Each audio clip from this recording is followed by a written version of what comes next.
Hi friends, diabetic breakfast option 2 oats dosa. దీనికి కావలసిన పదార్థాలు oats 1 cup, urad dal 1/4 cup తీసుకోవాలి. వీటి రెండింటిని 2 గంటలు నానబెట్టేసుకొని ఉంచుకోవాలి. హాయ్ ఫ్రెండ్స్, ఆల్రెడీ ఇంతకుముందు మనం చెప్పుకున్నాం కదా ఓట్స్ దోశ. ఇది ఓట్స్ దోశ బ్యాటరు.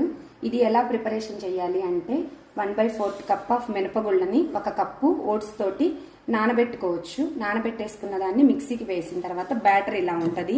దీన్ని ఇప్పుడు మనం దోశలాగా వేసుకోవాలి. పెనాన్ని హీట్ చేసుకున్నాము. హీట్ చేసుకున్న పెనం పైన మనం దోశలాగా జస్ట్ స్ప్రెడ్ చేసుకోవాలి.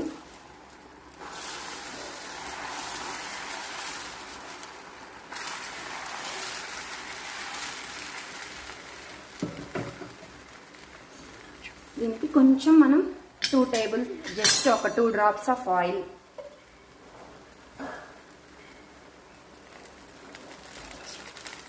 దీన్ని మనం మినపగుళ్ళు 1/4 కప్పు, 1 కప్పు ఓట్స్ని మిక్సీలో వేసుకొని మిక్స్ చేసుకోవాలి. ఆ బ్యాటర్ని మనం ఒక 8 అవర్స్ ఫెర్మెంట్ చేసుకోవాలి. ఫెర్మెంట్ చేసుకున్న పిండిని ఉదయం పూట మనం ఆల్రెడీ దోశలో ఎలా అయితే మనం సాల్ట్ వేసుకొని కలుపుకొని దోశ బ్యాటర్ లాగా ప్రిపేర్ చేసుకుంటామో సేమ్ అలానే ఈ ఓట్స్ దోశ బ్యాటర్ కూడా ప్రిపేర్ చేసుకొని వేసుకోవటమే. ఇది చాలా హెల్దీ బ్రేక్ఫాస్ట్. డయాబెటీస్ వాళ్ళకి ప్లస్ చిన్నపిల్లలు తినచ్చు, పెద్దవాళ్ళు తినచ్చు. ఆల్రెడీ మనం చెప్పాం కదా, ఈ ఓట్స్ దోశ వేసిన తర్వాత ఇట్లా కొంచెం ఆయిల్ వేసుకొని ఫ్లిప్ చేసుకోవాలి. ఫ్లిప్ చేసుకున్న తర్వాత టేస్టీ ఓట్స్ దోశ రెడీ. దీన్ని మనం కొబ్బరి చట్నీతో కానీ టమాటా చట్నీతో కానీ సర్వ్ చేసుకోవచ్చు. Tasty oats dosa ready. దీనిని నేను పుదీనాకు చట్నీ అండ్ కోకోనట్ చట్నీతో సర్వ్ చేసుకున్నాను. ఒక్కసారి ప్రాసెస్ చెప్తాను.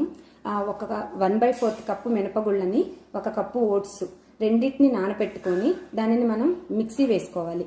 మిక్సీ వేసుకున్న పిండిని ఒక 8 గంటలు ఫెర్మెంట్ చేసుకోవాలి. దానితోటి ఓట్స్ దోశ ప్రిపేర్ చేసుకోవటమే. చాలా సింపుల్ ప్రాసెస్.